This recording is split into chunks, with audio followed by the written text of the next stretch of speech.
அல்ஹம்துலில்லாஹ் அஷ்ஹது அன் லா இலாஹா இல்லல்லாஹ் வஹ்தஹு லா ஷரீக லஹு. அனைத்தும் அல்லாஹ்வுக்கே. இந்த அல்லாஹ்வை தவிர வேறு தெய்வங்கள் இல்லை என்று நான் சாட்சியம் பகிர்கின்றேன். நாம் வழிபடக்கூடிய அந்த அல்லாஹ் தனித்தவராகவும் ஒருவராகவும் இணைகள் அற்றவராகவும் ஏகோபித்த அதிகாரத்திற்கு உரிமை உள்ள ஒருவராகவும் தனித்தவராகவும் இணைகள் அற்றவராகவும் இருக்கின்றார். அத்தகைய நம்முடைய மகத்தான இரட்சகரை இங்கே நாம் நினைவு கூறுவதற்காக, அவருடைய சட்ட திட்டங்களை அறிந்து கொள்வதற்காக, அவரை புகழ்வதற்காக, போற்றுவதற்காக, அவரை நாம் நன்றி செலுத்துவதற்காக, அவருடைய வார்த்தையில் இருந்து கற்றுக்கொள்வதற்காக இந்த வலைதள வகுப்பிலே நாம் அனைவரும் இருக்கின்றோம். அவரை மட்டுமே கடவுளாக அடையாளம் கண்ட நிலையில் அல்லாஹ் நம்மை சிறப்பாக்கி வைத்திருக்கின்றார். அல்ஹம்துலில்லாஹ். அல்லாஹ்வுடைய வார்த்தைகளான இந்த அல்குர்ஆன் மட்டுமே மார்க்கத்தின் ஆதாரம் என்றும், அதை தவிர வேறு எந்த ஒன்றும் மார்க்கத்தின் ஆதாரமோ அடிப்படையோ கிடையாது என்றும் நாம் ஒரு தெளிவான அறிந்து கொள்ளுதலில் இருக்கின்றோம். அல்லாஹ் அதற்கு நம்மை வழிநடத்தியிருக்கின்றார். அல்ஹம்துலில்லாஹ். அல்லாஹ்வுடைய வார்த்தைகள் இந்த அல்குர்ஆனில் இருந்து நாம தொடர்ச்சியா சின்ன சின்ன சூறாக்களில் இருந்து கற்றுக்கொண்டு வரோம். அல்லாஹ் நமக்கு எதனை கற்றுத்தர நாடுகின்றாரோ அதனை கற்றுக்கொள்ளும் முகமாக நாம் நினைச்சிடறோம் கற்றுக்கொண்டு வரோம். அல்ஹம்துலில்லாஹ். நம்ம எல்லாருமே இந்த ரமலானுடைய இறுதி வாரத்தில் இருக்கிறோம். கடைசி 10 இரவை கடந்து இருக்கிறோம். இந்த ரமலான் நம்முடைய நன்மைக்கான ஒரு அறுவடை காலமா இருக்குது அப்படிங்கிறத நாம அறிஞ்சிருக்கிறோம். ஏன்னு சொன்னா மற்ற சாதாரண நாளில நாம எப்ப நம்ம அமல் செய்யறோமோ அப்போதான் நாம அல்லாஹ்வுடைய கட்டளையை பின்பற்றக்கூடிய மக்களா இருக்கிறோம். தொழுகிறோம்னா 5 நிமிஷம் அல்லாஹ்வுடைய கட்டளை அங்க நம்ம பின்பற்றுறோம் இல்லையா? ஒவ்வொரு விஷயத்துக்குமே அந்த நேரம் மட்டும்தான். ஆனா இந்த நோம்பு அப்படிங்கிறது அல்லாஹ் சொல்லக்கூடிய ஒரு முழு நேரம். சஹர்ல தொடங்கி காலைல அதிகாலை 5 மணில தொடங்கி நம்ம இஃப்தார் வர வரைக்கும் அந்த 6:20 வரைக்கும் நம்ம முழு நேரமும் என்ன செய்யறோம்? அல்லாஹ்வுடைய கட்டளையை பின்பற்றக்கூடிய மக்களா இருக்கிறோம். அதனால அது ஒரு முழு நேர நன்மை நேரமா இருக்குது. தொடர்ச்சியா நம்ம நோம்புல இருக்கிறதுனால அந்த நோம்பினுடைய எல்லா நேரமும் நாம நன்னறியின் நேரமா இருக்குது, அமல் செய்யக்கூடிய நேரமா இருக்குது, இபாதத்தா இருக்குது. அதுதான் இந்த ரமலானுடைய மாசத்துல கிடைக்கக்கூடிய பெரும் ஆன்ம விருந்தா இருக்குது. இதே ரமலான் போயிடுச்சுன்னா மற்ற சராசரி நாட்கள்ல நம்ம முழு நேரமும் இபாதத்துல நம்ம செய்யும்போது மட்டும்தான் இபாதத்து. எல்லா நேரம் இபாதத்தா இருக்கும்போது இருக்காது. ஆனா அதை நம்ம புரிஞ்சுக்கிட்டு ரமலான் ஒரு கிடைக்கிறதே மிக முக்கியமான ஒண்ணு அப்படிங்கிறத நம்ம புரிஞ்சுக்கிட்டு நம்ம அமல் செய்யக்கூடிய மக்களா இருக்கணும். இது இல்லாம நோன்பு பிடிச்சி நோன்பு துறக்கிற வரைக்கும் மட்டும் இல்லாம அல்லாஹ் எப்போ அந்த கட்டளை ஏவராது அதை செய்யக்கூடிய மக்கள் நம்ம இருக்கிறோம். இல்லாம நோன்பு விடுமுறை சொல்றாருல்ல, பிடிப்பதிலிருந்து விடுவதற்கும் நேரம் இருக்குது. அந்த நோம்பை இதுல விட்டுருங்க அப்படின்னா நம்ம சன் ஆகிற வரைக்கும் இருந்துட்டு விட்டுருந்தோம். அந்த விடக்கூடிய நேரமும் இபாதத்தான நேரம் தான். ஏன்னா அது அல்லாஹ் அந்த நோம்பு பிடிக்க சொல்லல. நம்மள நோம்பு பிடிக்காம நம்ம அல்லாஹ்வுடைய கட்டளை பின்பற்றுறோம் இல்லையா? ஆக ஒரு முழு நாளுமே அல்லாஹ்வுடைய பகல்ல நீங்க நோம்பு வரீங்க அப்படின்னு சொன்னா அந்த நோம்பு பிடிக்கிறோம். இரவு நம்ம நோம்பு வைக்காம இருக்கிறதும் இபாதத்தா இருக்குதுங்கிறதையும் இந்த கருத்தை நம்ம தெரிஞ்சுக்கிடுவோம். அல்ஹம்துலில்லாஹ். நம்ம சென்ற வாரங்கள்ல சூரா 73 பார்த்தோம் இல்லையா? அங்கி அணிந்தவரே அப்படின்னு சொல்லி அல் முஸம்மில் அப்படிங்கிற ஒரு சூறால நம்ம ஒரு 7 வசனம் வரைக்கும் பார்த்திருக்கோம். குறிப்பா என்ன பார்த்தோம்னா நம்ம தியானத்தை பத்தி பார்த்தோம். தொடர்ச்சியா செய்யக்கூடிய மக்களா இருக்கிறோம். இந்த தியானத்தினுடைய நன்மைகளை பத்தி அல்லாஹ் எவ்வளவு சிலாகித்து சொல்றாரு, முக்கியம் வாய்ந்ததா இருக்குது. இரவுல நாம செய்யணுங்கிறத சொல்றாரு. இரவு பொழுதுல நேர்ல பாதிக்கு மேல அல்ல சற்று குறையா அப்படின்னு சொல்றாரு. அதே சமயத்துல நீங்க அல்லாஹ் நினைவுற மாதிரியே குர்ஆனை கவர் டு கவர் படிங்க அப்படிங்கிறத சொல்றாரு. நம்ம பார்த்ததெல்லாம் இந்த மாதிரி தொடர்ச்சியா நம்ம செய்யும்போது நாம என்ன செய்யறோம் அப்படின்னா நாம ஒரு கனமான தூள் செய்தியை தருவோம்னு நல்லா சொல்றாரு. அந்த கனமான செய்தி என்னங்கிறத நம்ம எல்லாருமே இப்ப அறிஞ்சிருக்கிறோம். அது கடவுள் மட்டும் அப்படிங்கிற ஒரு கனமான செய்தி. ஏன் அது கனமா இருக்குது அப்படின்னா நியாயமானது. கடவுளை மட்டும் வழிபட வேண்டும் அப்படிங்கிறதும் கடவுள் மட்டும்தான் அப்படிங்கிறதும் மிக உண்மையானது. அந்த உண்மையை அந்த சத்தியத்தை என்று சொல்ல போனா எதிராக என்ன வருது? வெறும் சர்ச்சை வருது, சண்டை வருது, கோபம் வருது, எதிர்ப்பு வருது இல்லையா? வன்முறை வெடிக்குது. அப்புறம் என்ன செய்யறாங்க? அடக்குமுறை செய்யறாங்க. எதுக்கு? இந்த சத்தியத்தை சொல்றதுக்காக தான். இதுமே உண்மையான ஒண்ணு. கடவுள் ஒருத்தர், அவங்களும் தெரிஞ்சா வச்சிருக்கிறாங்க. ஆனா கடவுள் மட்டும் சொன்ன அன்னைக்கு என்ன செய்ய நடக்குதுன்னா இந்த மாதிரியான விஷயங்கள் நடக்குதுன்னு நம்ம பார்க்கோம் இல்லையா? அது அல்ல கனமனுங்கிற விஷயத்த அந்த கனமானது ஏன் அப்படி சொல்றாரு நாளைக்கு, அவ்வளவு ஒரு கனம். கடவுள் மட்டும்ங்கிறது சாதா விஷயம் கிடையாது. நம்ம ஏற்றுக்கொண்டுட்டோம், அதை புரிஞ்சுக்கிட்டோம், அதான் ஏற்றுக்கொண்டுட்டோம். ஆனா ஏற்றுக்கொள்ளாதவங்களுக்கு அது ஒரு பெரிய கடும் செய்தியா இருக்குது. அதுதான் அல்ல நம்ம சொல்ல, தியானத்திலையும் திக்குறலையும் குரான் படிக்கிறதுலையும் நம்ம முழு நேரமா இருந்தோம் சொன்னானிக்கு இல்ல நமக்கு ஒரு கனமான செய்தியை தருவன்னு சொல்றாரு. அந்த செய்தி கடவுள் மட்டும் ஒரு செய்திகளே பார்த்தோம். அதே சிறிது இரவுல தியானிப்பதுங்கிறது நற்பலன் அளிப்பது, அதோட நன்னெறியானதுங்கிறார். அதையும் நம்ம பார்த்தோம். நன்னெறிங்கிறது ரொம்ப இலகுவா செய்யக்கூடிய நன்னெறியா இருக்குது. அல்லாவ நம்ம நினைக்கிறது, அல்லாவ நினைவு கூறுறது, தொடர்ச்சி அவருடைய நாமத்தை பிரஸ்தாபிக்கிறது, எளிமையான ஒண்ணா இலகுவா ஒண்ணு இருக்குது. இந்த செலவு செய்யாத ஒண்ணா இருக்குன்னு பேசணும். அடுத்து நமக்கு பகல் போல நிறைய நேரம் இருக்குங்கிறதுக்காகவும் அல்ல இரவு நம்ம செய்ய சொல்லியிருக்கிறாரு. இதெல்லாம் எதுக்கு அப்படிங்கிறத நம்ம 8 சொல்றாரு. 8வது வசனத்துல அதை நீ பார்க்க நம்ம ஆவுது பில்லா இந்த ஷைத்தான் ரஜீம். 23 முஸம்மில் அங்கி அணிந்தவர். 8 எப்பொழுதும் அவருக்கு அருகிலும் மிக அருகிலும் வருவதற்காக உங்களுடைய இரட்சகரின் பெயரை நீ நினைவு கூர்ந்திட வேண்டும் அப்படின்னு சொல்றாரு. எதுக்கு? அல்லாவுக்கு நெருக்கமா வருவதற்கு, நெருக்கத்திலே நெருக்கமா வர்றதுக்கு, எப்பொழுதும் அவருக்கு அருகிலும் மிக அருகிலும் வருவதற்காக உங்களுடைய இரட்சகரின் பெயரை நீ நினைவு கூர்ந்திட வேண்டும். எப்போல்லாம் நாம் அல்லாவுடைய பெயரை நினைவு கூறுறோமோ அப்பெல்லாம் நாம அவருக்கு நெருக்கமா போறோம், அவர் நமக்கு நெருக்கமா இருக்கிறாரு சொல்றார். அல்ல நமக்கு ஒரு வசனத்தை சொல்லும் போது நம்ம சூரத்துல் காஃப்ல சொல்றாரு, மனிதன் அவனுக்குள்ள என்ன பேசிக்கிறான் பிசுகிறான்ல அப்படிங்கிறத சொல்லி சொல்லும் போது அவனுக்கு அருகாமையில், அவனுக்கு எந்த அளவுக்குன்னா பிடரி நரம்பை விட அருகாமைங்கிறார். நமக்கு உள்ளதான் பிடரி நரம்பு இருக்குது, நாம எவ்வளவு நெருக்கமா இருக்கிறோம்னா நமக்கு உள்ளதான் அது இருக்குது. அவன் நெருக்கமா நாம இருக்கிறோம், பிடரி நரம்புக்கு அருகாமையில் இருக்கிறோம். அல்லாஹ் சொல்றாரு அதை விட அருகாமைங்கிறார்.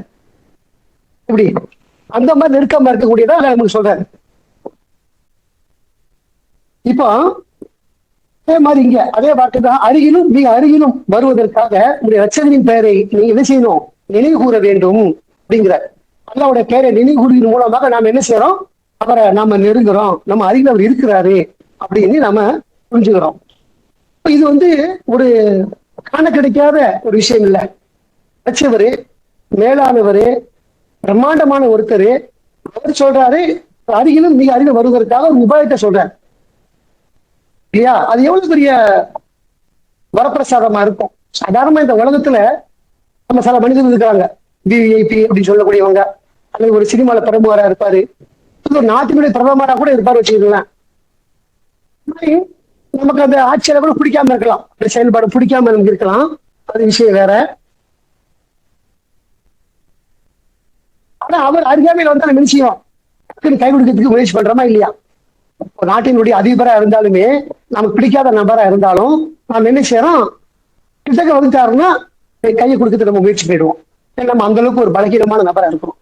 அது யாரு? இந்த அற்பமான உலகத்துல வாழ்ந்து அழியக்கூடிய ஒருத்தன், ஒரு சினிமாக்காரரோ, ஒரு அரசியல்வாதியோ, ஒரு பிரமுகரோ, மக்களால் போற்றப்படக்கூடிய ஒருவரோ, நமக்கு பிடிக்காதவரோ யாரா இருந்தாலும் அந்த மாதிரி செயல்பட்டு நடக்குதா இல்லையா? இவங்களெல்லாம் படைச்சவர் தான் அவரு. அவர் சொல்றாரு நமக்கு அருகில வருவதை பற்றி. அப்ப அது எவ்வளவு பெரிய வரப்பிரசாதமா இருக்கும் அப்படிங்கறத நம்ம நினைச்சு பார்க்கணும். இதெல்லாம் அவர் கொடுக்கிற வாய்ப்பு, நம்மளால அடையிறது இல்லை. அவர் சொல்றாரு நினைவு கூறுவதன் மூலமாக அருகிலும் மிக அருகிலும் வருவதற்காக இதை செய்யுங்க அப்படிங்கிறார். ஒரு விஷயத்தை படைச்சு அந்த உபாயத்தை நமக்கு சொல்லி கற்றுக் கொடுக்குறாரு. எவ்வளவு எளிமையானது, எவ்வளவு இலகுவானது. இதை நம்ம உட்கார்ந்து செய்யலாம், நின்றுகிட்டு செய்யலாம், அடுத்த நிலையில செய்யலாம், எல்லா நிலையிலும் செய்யலாம். தொழுகிறது நம்ம ஆரோக்கியமா இருக்கும் போது நம்மளால நினைச்சு பிசிக்கலா செய்ய முடியும். அதே தொழுகைய நம்ம வியாதியில படுத்துட்டு செய்யலாம். இந்த தியானத்துக்கு அப்படி இல்லை, எப்பவுமே எதையும் செய்யலாம், நடந்துகிட்டே செய்யலாம், நினைச்சுக்கிட்டே இருக்கலாம். அப்படி ஒரு எளிமையான ஒரு நன்னறியான காரியத்தால நமக்கு சொல்றாரு. இதுக்கு அவருக்கு அருகிலும் மிக அருகிலும் வருவதற்காக உங்களுடைய இரட்சகரின் பெயரை நீர் நினைவு கூர்ந்திட வேண்டும். நம்ம அடிக்கடி சொல்றோம், சாப்பிட்டா பிஸ்மில்லா சொல்றோம், ஒரு நஷ்டத்தை ஏற்படுத்திட்டா, ஒரு மௌத்து மரணம் ஏற்பட்டா இன்னால் இல்லான்னு சொல்றோம், ஒரு நல்லத நமக்கு கிடைக்க பெற்றா மாஷா அல்லா சொல்றோம். இதெல்லாம் அல்ல நினைக்கக்கூடிய வாசகங்கள். அப்ப கேள்விப்படும் பொழுது, மிகவும் நடக்கும் பொழுது, நம்ம சுத்தி இருக்கும் பொழுது நம்ம அந்த வார்த்தையில உதிர்க்கிறோம். அது எதுக்கு? அல்லாஹ்வுக்கு அருகிலும் மிக அருகிலும் வருவதற்காக அப்படிங்கிறார். அப்படிப்பட்ட ஒரு மாபெரும் வாய்ப்பை நமக்கு அல்ல இந்த நினைவுகூறுதல் மூலமாக, தியானத்தின் மூலமா கொடுத்திருக்கிறாரு. அதை செய்யக்கூடிய மக்களா, நம்ம பயிற்சி பெற்ற மக்களா இருக்கிறோம். வலைகாலத்துல அன்றாட 3 வேளை கூடுறோம் அதான் நாளையில இல்லையா? இந்த ரமலான்ல கூடுதலா செய்யறோம். எல்லாம் சொல்ற மாதிரி இரவுல பாதின்னு சொல்றாரு. கிட்டத்தட்ட நம்ம 8:30 to 10:30 ரெண்டு மணி நடக்குதா. இதை தவிர 11 to 3:30 அது ஒரு 4:30 மணி நடக்குது. அப்ப 4:30 2 6 மணி நேரம் கிட்டத்தட்ட நம்ம செய்யறோம். கொரோனாவுடைய காலத்துல நம்மளால முடிஞ்ச பயிற்சிகளை எடுக்கிறோம், செய்யறோம். இது எல்லாருக்கும் இந்த வாய்ப்பு கிடைச்சிருக்குதான்னா ரொம்ப ரேர், எங்கேயுமே இல்ல. அன்னைக்கு ஒரு ஜாவித் பாய் சொன்னாரு இல்லையா பயான்ல, அவங்க அன்னைக்கு பேசும்போது சொன்னாங்க உலகம் முழுக்க எங்கேயுமே இந்த விசாரிச்சு பார்த்தா இல்ல, ஆனா நமக்கு அல்ல அந்த வாய்ப்பு வழங்கியிருக்கிறேன். நாம அதை எப்படி பயன்படுத்துறோங்கிறதான் கேள்வி. இப்போ நாம பயன்படுத்துறோமா, அதை வீணடிக்கிறோமா அப்படின்னு நம்ம பரிசோதனை பண்ணிக்கணும். எவ்வளவு ஒரு சிறப்பான விஷயத்தை நமக்கு அல்ல கொடுத்திருக்கிறாரு. நம்ம எப்படி பயன்படுத்துறோம்? அசல்ட்டையா இருக்கோமா, அசால்ட்டா இருக்கிறோமா, கடுக்கிட மாட்டேங்கிறோமா, வேலை ஓடிட்டு இருக்குது, ரொம்ப வேற ஏதாவது வேலை செஞ்சுட்டு இருக்கிறோமா, ஈடுபாடோடு இருக்கிறோமா அப்படின்னு நாம தான் பரிசோதனை பண்ணிக்கணும். ஆனா அந்த வாய்ப்பை வழங்கியிருக்கிறாரு. அவர் இழந்துடக்கூடாதுங்கிறது ஆர்வம் மூட்டுறதுக்காக நான் இந்த விஷயத்த நான் சொல்றேன். இது கடவுளுக்கு மிகவும் அருகிலும் மிக அருகிலும் கொண்டு போவதற்கு. கடவுள் அருகிலும் இருந்துட்டா நமக்கு எந்த பிரச்சனையும் கிடையாது, முழு வெற்றி. நம்ம சாத்தானோட இருக்கும் போதுதான் நமக்கு எல்லாமே கவலை, துக்கம், நோய் எல்லாம். சாத்தான் தூரம் போயிட்டான்னா நமக்கு மன மகிழ்ச்சி தான். ஏன்னா அல்ல நம்மளோட இருக்கிறான். அல்ல நம்மளோட இருந்தா நிச்சயம். போர்ல கூட என்ன சொல்றது பாருங்க, பெருசாலாம் ஒன்றும் கத்தி சட்டெல்லாம் போட தேவையில்லை, தேவைப்படும் போது பண்ணுவோம். போர்ல எப்படி நீங்க அங்க அல்லாஹ் நினைவு கூறுன்றது அதிகமா, நீங்க அல்லாஹ் நினைவு கூறுங்க வெற்றி கிடைக்கும்னு சொல்றாரு. எவ்வளவு பெரிய ஒரு வாக்குறுதி பாருங்க. நம்ம ஒரு போருங்கிறது நம்ம சமுதாயத்தோட ஒரு போராட்டம் தான். அது கத்தி வாழை எடுத்துட்டு அறிவிப்பு செஞ்சுட்டு போகக்கூடிய அந்த பெரிய போருங்கிறது வேற இருக்குது. அதுவும் வாய்ப்பு வரும்போது செய்ய நம்ம தயாரா இருக்கணும். இப்போதைக்கு நம்மளுடைய குடும்பத்தாரோட, சொந்தக்காரங்களோட, ஊர்க்காரங்களோட இந்த கொள்கையை சொல்லும் போது நம்ம செஞ்சா எதிர் போறதுன்னு சொன்ன அன்னைக்கு அந்த மாதிரி சமயத்துல வெற்றி வரணும்னா அல்லாஹ் நமக்கு சொல்லக்கூடிய ஒரு உபாயம் என்ன, சூட்சுமம் என்ன அப்படின்னா அவர் நினைவுகூறி கொண்டு இருப்பதுதான். இருக்கிறானா, கோவப்படுறானா, பேசுறானா, சண்டைக்கு வரானா, அல்லாஹ் நினைவு கூறு அப்படிங்கிற. அப்ப பண்ணா வெற்றி கிடைக்குங்கிறார். எதனால? அல்லாஹ் நம்ம நினைவு கூறும் போது அவர் நமக்கு அருகில் இருக்கிறார். அருகில் இருக்கும்போது நமக்கு என்ன வராது? தோல்வி வர, வெற்றி வரும். இந்த நீங்க சேர்த்து பாருங்க, உங்களுக்கு விளங்கும். அப்ப நம்ம விரும்புறது அந்த வெற்றியை தான். இந்த உலகத்திலையும் மறுவலத்திலையும் வெற்றி கிடைக்கும் விரும்பிடும். அந்த விருப்பத்திற்கு அல்லாஹ் ஒரு உபாயத்தை சொல்றாரு, நினைவு கூறுங்க. வாய்ப்பு கிடைக்கும் போது நினைவு கூறுங்க, நடக்கும் போது சொல்லுங்க, பிஸ்மில்லா சொல்லுங்க, எதையும் பார்க்கும்போது பிஸ்மில்லா சொல்லுங்க. கூட எதையாவது பார்த்துட்டு தானே இருக்கிறோம். எப்பவும் பார்க்கும்போது பிஸ்மில்லா சொல்லுவோம், எதை யோசிக்கும் போது பிஸ்மில்லா சொல்லுவோம், எதை நுழையும் போது பிஸ்மில்லா சொல்லுவோம். எல்லாம் நினைவு கூறி கொண்டு இருப்போம். அவருக்கு அருகிலும் மிக அருகிலும் இருப்பதற்காக அந்த எண்ணம் இருக்கணும். நம்மளோட கடவுள் இருக்கணும். இருந்தா அந்த நமக்கு தேவை என்னதுங்க? சந்தோஷம், மகிழ்ச்சி. அதுதானே இருக்கணுமா? அது எதனால கிடைக்குது? கடவுளை நினைவுகூறின் மூலமா கிடைக்குது சொல்றாரா, அதன் மூலம் அடைவோம். எல்லா கோடீஸ்வரரும் மகிழ்ச்சியாவே இருக்கிறோம். ஆனா இருந்தா மகிழ்ச்சி நினைச்சிட்டு இருக்காங்கல்ல. இவ்வளவு விஷயத்தை நம்ம பாக்குறோம். அசையும் சொத்தோ அசையாத சொத்தோ அவர் அசையாத வரைக்கும் அது சொந்தம் சொல்றாங்கல்ல, பாக்குறோம்ல வலைதளங்கள்ல. எவ்வளவு பெரிய சொத்தா அசையட்டும் அது அசையாம இருக்குதுங்க. எப்படி சொந்தம் தெரியுமா அவனுக்கு? அவன் அசையாத வரைக்கும் தான். அவனுக்கு அசைய முடிஞ்சிருச்சுன்னா அந்த அசையும் சொத்தோ அசையாத சொத்தோ அவனுக்கு சொந்தம் இல்லை. ரைட்டா? இப்ப கோடியா இருந்தாலும் மகிழ்ச்சிங்கிறது எப்போ அப்படின்னா நம்ம கடவுளை நினைவுதின் மூலமா தான். கடவுள் நம்ம அருகில் இருக்கிற வரைக்கும் தான். அவரோட தூரம் போயிட்டோம்னா நமக்கு நோய், துக்கம், கஷ்டம் இப்படி எல்லாமே இருக்கும். அதனால கடவுள் அருகில் இருப்பதற்கு ஒரு உபாயத்தை சொல்றாரு. அதை நம்ம இன்ஷால்லா பேணுவோம். அவரை நினைவு கூறுவோம் அடிக்கடி. எப்படிப்பட்ட ரட்சகர்ங்கிறது அடுத்து சொல்றாரு. கிழக்கு மற்றும் மேற்கின் ரட்சகர் அப்படிங்கிறார். சாதாரணமான கடவுள் இல்ல, பிரம்மாண்டம். அவர் புரிஞ்சுக்கிறது முதல்ல நம்ம நல்லா புரிஞ்சுக்கிறதுக்கு சுபஹானல்லாஹ். அதாவது இப்போ ஏஐ வந்ததுக்கு அப்புறம் நிறைய கற்பனை இல்ல, அது உண்மை என்னங்கிறத அதை போட்டு இப்ப எடுக்கிறாங்க. அன்னைக்கு ஒரு வீடியோ பார்க்கணும். நம்ம சாதாரணமா உட்காந்துருக்கோம், வீட்டுல போட்டு உட்காந்துருக்கோம், செய்யாம உட்காந்துருக்கோம். எந்த கஷ்டமும் நமக்கு தெரியலையா? சராசரியா தெரியுதா? நம்ம நார்மலா போயிட்டு இருக்கோம். கடவுள் நினைவு கூறுதல் இருந்து மறந்து தடிச்சு போயிட்டு இருக்கோம். அந்த படைப்பை நினைச்சு பார்க்கும்போது நாம் வாழக்கூடிய பூமி எப்படி பட்டது அப்படிங்கிறது ஒரு வீடியோ.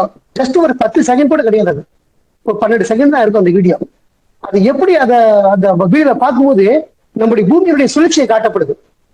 அது ஒரு இருள் சூழ்ந்த நிலையா இருக்குது. வானத்துல ஒரு அண்டத்துல ஒரு இருள் சூழ்ந்த நிலை. அந்த இருளை சுத்தி மேகங்கள் அடர்த்தியா திக்னஸா இருக்குது. ஒன்னோட ஒண்ணு பிடிந்து இருக்குது. டிசைன் கூட கண்டுபிடிக்க முடியல.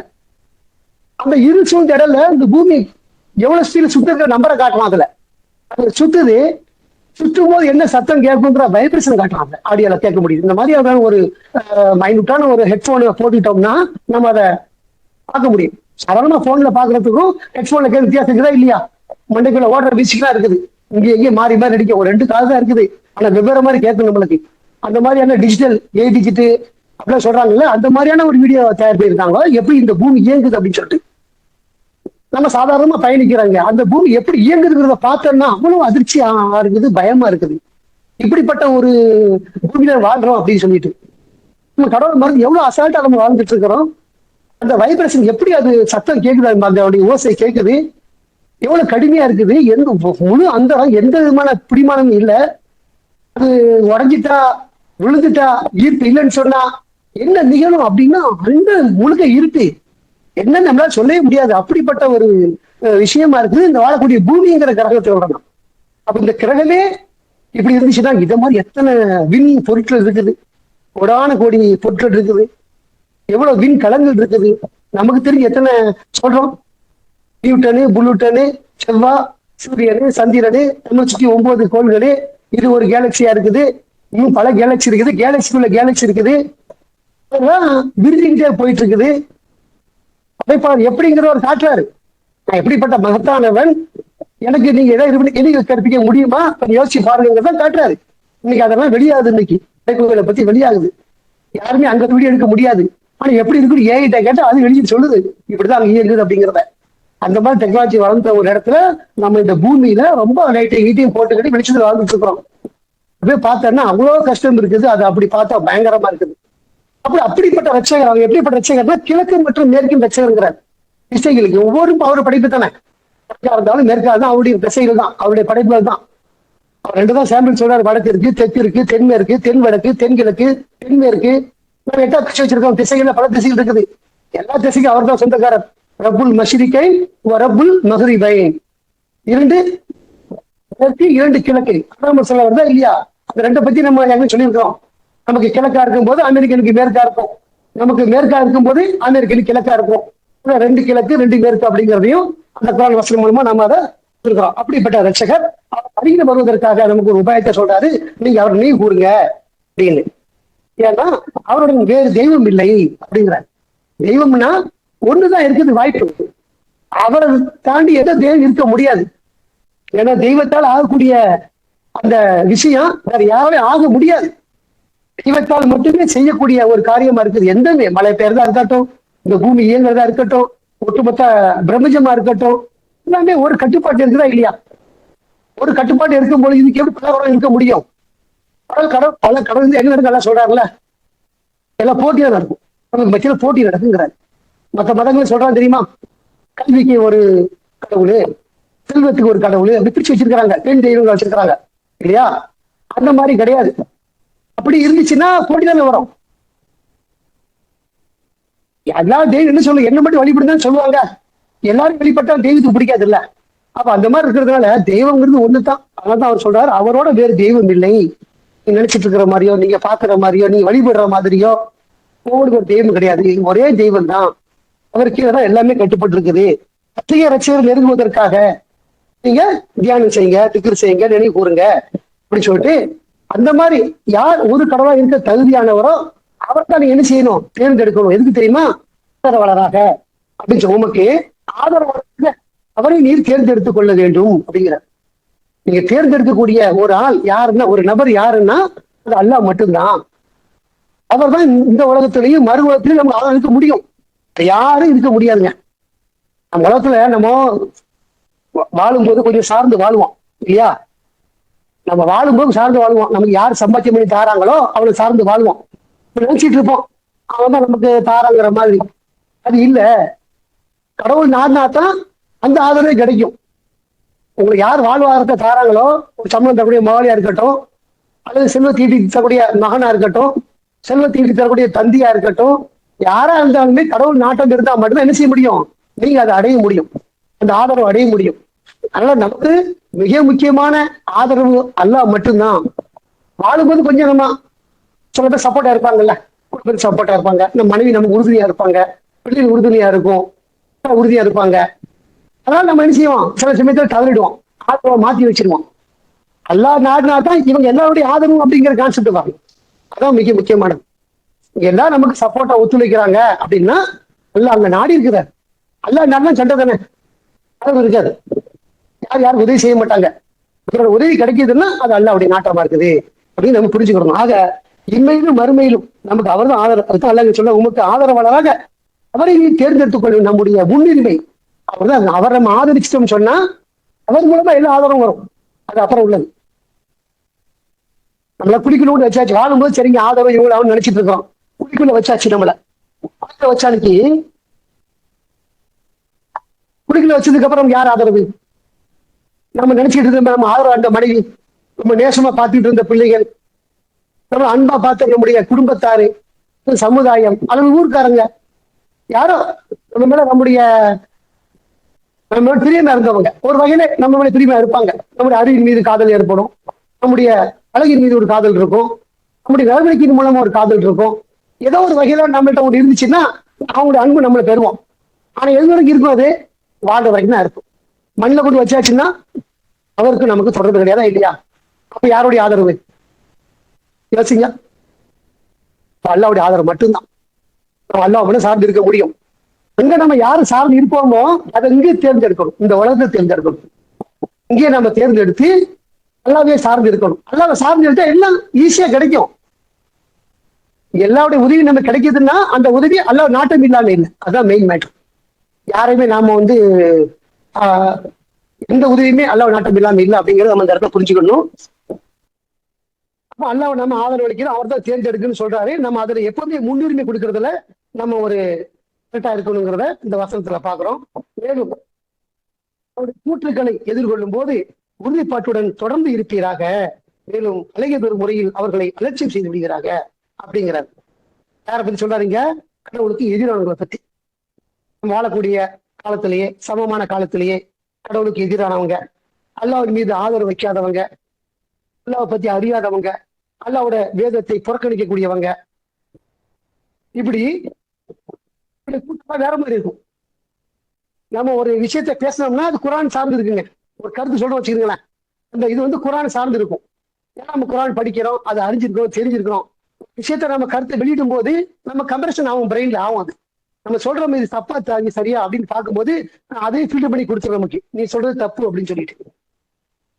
ஆனா படிக்காத ஒருத்தன் தப்பு எல்லாம் தெரியாது, எல்லாமே அள்ளி விடுவான். யார் என்ன சொல்லணும் அதை ஷேர் பண்ணக்கூடியனா இருப்பாங்க. இப்படி இருக்கக்கூடாது. அல்லாஹ் பாவங்களை மன்னிக்கக்கூடிய நம்ம ஆதரவு வச்சிருக்கிறோம். இல்ல நமக்கு சொல்ற அந்த விஷயத்த எல்லா பாவங்களையும் மன்னிப்பேன்னு சொல்றாரு. இணை வழிபாட தவிரன்னு சொல்றாரு. இந்த இணை வழிபாட கூட மரணத்துக்கு முன்னாலே கேட்டுட்டா அதையும் மன்னிப்பேன்னு சொல்றாரா இல்லையா? இணை வழிபாடுதான் கொடுமையான தண்டனை. கொலையோ, குற்றமோ, விபச்சாரமோ, கள்ளவரோ, என்னமோ எதோ உலகத்துல பிரசாரமோ பாக்குறோமோ இதெல்லாம் கொடுமையானது. கொலையை விட கொடுமையானது இருக்குது இணை வழிபாடு. அல்லாஹ் சமமா இன்னொன்று கருதுவது. அதையும் கூட அல்லாஹ் என்ன சொல்றாரு? வாழும் காலத்திலேயே அவன் தெரிஞ்சுக்கிட்டு திருந்திட்டானா அதையும் மன்னிப்பேன்னு சொல்றாரு. அப்ப எல்லா பாவத்தையும் மன்னிக்கக்கூடியவன் அப்படின்னு நமக்கு அல்லாஹ்வுடைய ஸ்டேட்மெண்ட் இருக்குது நமக்கு.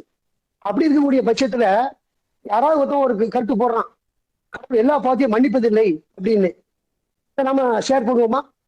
மக்களுக்கு சொல்லுவோமா? அதை நம்ம சொல்ல மாட்டாங்க. ஏன்னா அதை படிக்கும் போதே முடிவை தட்டுப்படும். இது தப்பான கான்செப்ட். அல்லாஹ் ஒண்ணு சொல்றாரு, எல்லாம் மன்னிப்பேன்னு சொல்றாரு. இன்னொருத்தன் சொல்றான் அல்ல எல்லாத்தையும் மன்னிக்க மாட்டேன்னு சொல்றான், கருத்து சொல்றான். அப்படி அதை எப்படி நம்ம பாப்பாத ஒப்பிட்டு பாப்பாத நம்ம எப்படி அதை நம்ம வெளியிட மாட்டோம் நம்ம விஷயத்த. அப்ப நமக்கு தெரியும் இந்த விஷயம் இது சரியில்லை அப்படிங்கிறது. இப்படி இந்த மாதிரி எதிரான கூட்டுகள், அல்லாஹ்வுடைய கருத்துக்கு கூட்டுகளை எதிர்கொள்ளும் போது உறுதிப்பாட்டோட இருங்க. அழகிய முறையில் அவங்களை எடுச்சீங்க, நீங்க அலட்சியம் செய்யுங்க. ஆனா புரியாதவங்க இருக்கிறாங்க. ஆனா நீங்க அவனுடைய சட்டம் பண்ண வேண்டிய அவசியம் இல்லை. அலட்சியம் பண்ணுங்கன்னா அழகிய முறையில் அலட்சியம் பண்ணுது. அதான் அழகிய முறையில் சண்டை போட்டு அலட்சியம் பண்ணுறது கிடையாது. அழகிய முறையில அவங்க அண்டர்ஸ்டாண்ட், அவனுக்கு என்ன புரிஞ்சு அதானே சொல்லுவாங்க. எனக்கு நான் பேசுறேன்னா எனக்கு என்ன அண்டர்ஸ்டாண்டோ அதான் நான் பேச முடியும் இல்லையா? எனக்கு புரியாத நான் பேச முடியுமா? என்னால பேச முடியாது. நான் என்ன புரிஞ்சிருக்கேன் அதான் பேசுறேன். இதெல்லாம் நம்ம எதிர்கொள்கிறது கேட்கறாங்களே அது கேள்வி. என்னப்பா இப்படி சொல்றியா? எப்ப எனக்கு எது புரியும் அதான் நான் சொல்ல முடியும். நீ புரிஞ்சதை நீ சொல்ற, நான் புரிஞ்சதை நான் சொல்றேன். ஆனா உன்னுடைய புரிஞ்சது என்ன பிடிக்காது. நீ இதை ஏற்றுக்கொள்ள சொன்னா ஏற்றுக்கொள்ளலாம், வாயால் ஏற்றுக்கொள்ளலாம். எனக்கு அண்டர்ஸ்டாண்ட் ஆகணும்ல. எனக்கு அண்டர்ஸ்டாண்ட் ஆகல அப்படின்னு பேசுவோம். அந்த மாதிரி அவனுக்கு புரியல.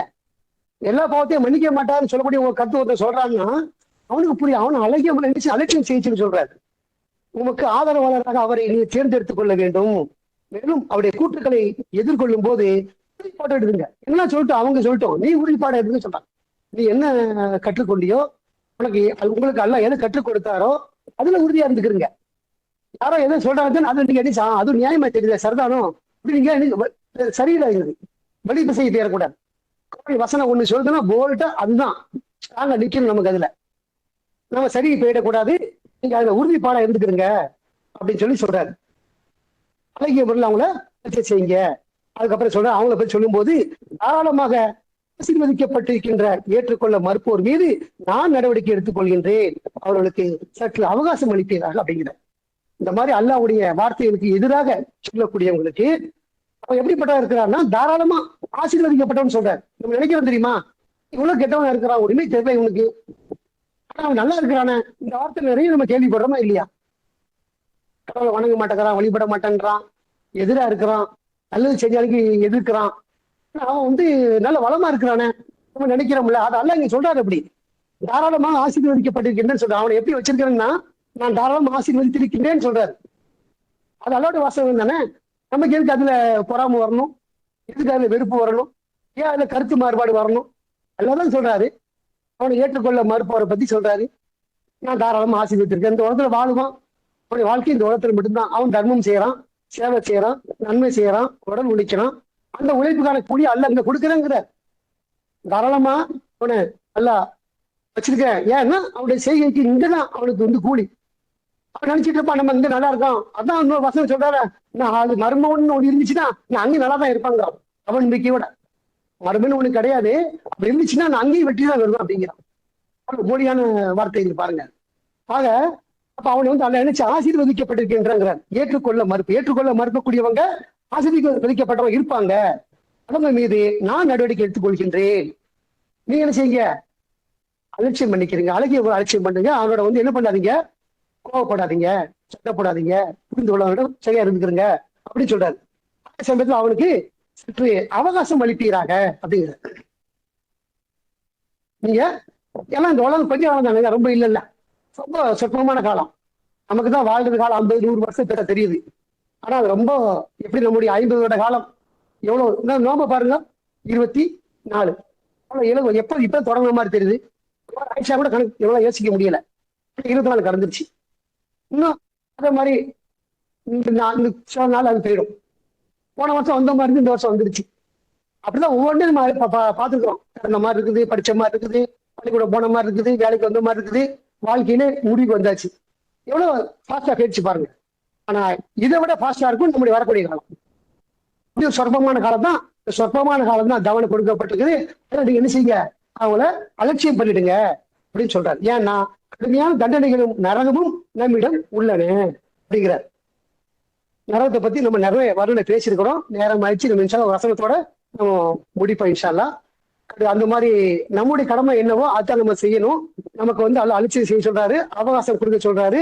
அதோட கடுமையான தண்டனைகளும் நரகமும் நம்மிடம் உள்ளன. இதாராத்துக்கும் மின் மக்கானின் பையின் சமீ உலகா தகையுதோ வசஃபீரா இதா உல்கு மின்ஹா மக்கானன் பையிக்க முக்கர்ணீன தாவ் குணாலிக்க சுபூரா வதுவு சுபூரன் கதீரா.